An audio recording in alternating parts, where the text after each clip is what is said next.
Panasonic just released a brand new camera in their popular Lumix GH series, but it's not the GH6 that we all expected. It's the GH5 Mark II. We'll break down all the new features in this episode of Video Signals. Stay tuned. Welcome everyone, I'm Joey Dowd, creator of New Territory Media. So Panasonic announced a bunch of updates, including a new version of the GH5, aptly called the GH5 Mark II. The biggest video updates are some internal recording improvements and live streaming. And now that doesn't mean the GH6 isn't coming. They also announced the development of that model too, but we'll get to that later. So I've been a huge fan of the GH line for shooting video all the way back to the GH2 when you had to hack it to shoot video. For DSLR style shooting, and I say that as a broad term, I know that these are mirrorless cameras. The GH cameras always had video level features built in that took other manufacturers years to add, like focus peaking, audio meters, time code, and more. And the cameras hold up. That is a GH4. I've got a GH3 on standby that I use as a C camera, and that's a new BGH1. I skipped the GH5.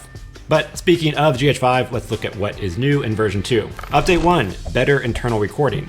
Mark II can now record 4K 10-bit video internally with no sensor cropping. It can capture a color space of 420 at 60 frames per second or 422 at 30p. There is no recording limit, but Panasonic warns that the camera may stop if it gets too hot to prevent overheating.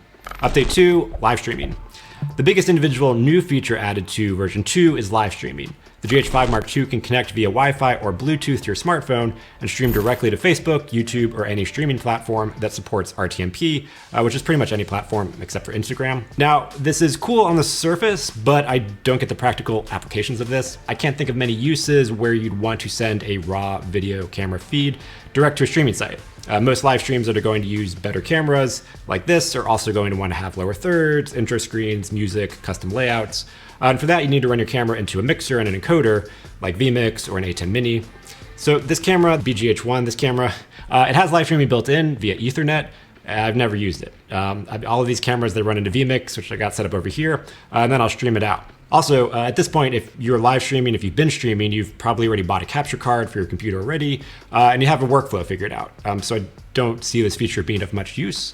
A more useful feature would have been if these cameras supported NDI, which is a way to send high quality video signals over a local Ethernet network. Some of Panasonic's ENG style cameras do offer this, but that would obviously increase the price point. Also, I would not trust a mission critical live stream over Bluetooth through my phone. So I don't see the practical uses of this, but if you find this feature appealing and have a use for it, I would love to hear about it. So please tell me in the comments below.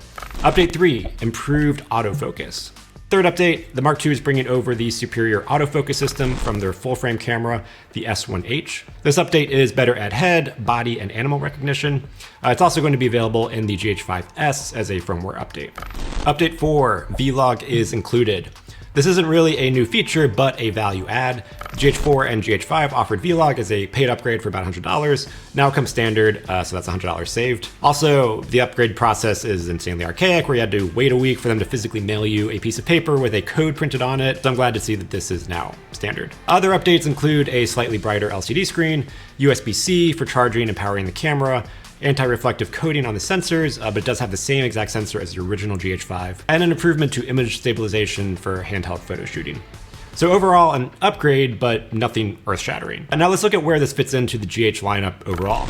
It's definitely an improvement over the GH5, but it's not quite up to the level of the GH5S, which has dual ISO, timecode genlock, and ProRes RAW output coming soon. And the pricing reflects that. So just looking at body-only pricing, the GH5 is currently listed for $1,300. The GH5 Mark II is listed for $1,700.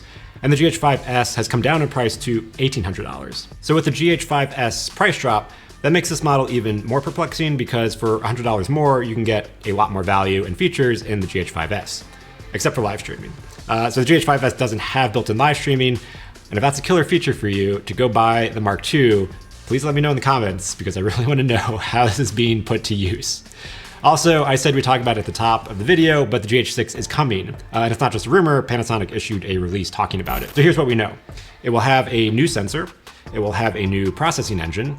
It will be able to internally shoot 4K 10-bit at 422 at up to 60 frames per second without the overheating risks, given that you operate it in recommended temperatures. It will support a max resolution of 5.7K 10-bit recording. It will be available by the end of 2021 for around $2,500, which was the previous price of the GH5S. So if you're in the market for a camera, where does that leave you? The GH5 is still a great camera, and now you can get it at a discount for about $1,300. If you want more pro-level features, you can get the GH5 which is now at a really good price. And if you want live streaming, then you can get the GH5 Mark II.